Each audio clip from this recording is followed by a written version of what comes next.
আসসালামু আলাইকুম। এই যে দেখেন মাশাআল্লাহ একটা বাছুর। এই বাছুরটার দরজাটা খুইলা দিলেই এটা খালি মুরগির খামারের মধ্যে চলে আসে।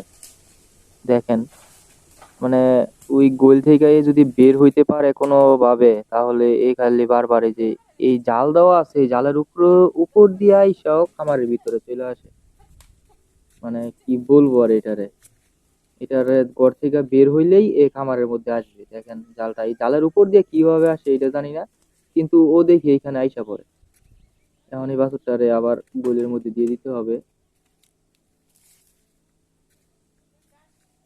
আবার খামারের ভিতরেও চলে যায়, মুরগির কাছে চলে যায়। এই বাছুরটা মানে শয়তানি করে অনেক, এর ধরাটাও কষ্টকর হইব।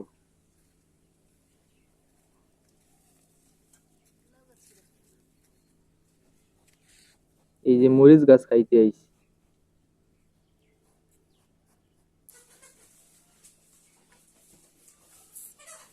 এই যে এটার আবার গোলের ভিতরে দিয়ে গেলাম। থাক, তুই তোর মার সাথেই থাক, এখন তোর আটকাই দিব, তা না হলে এ খালি বারবার বের হইয়া খালি মুরগির ঘরে চলে যায়।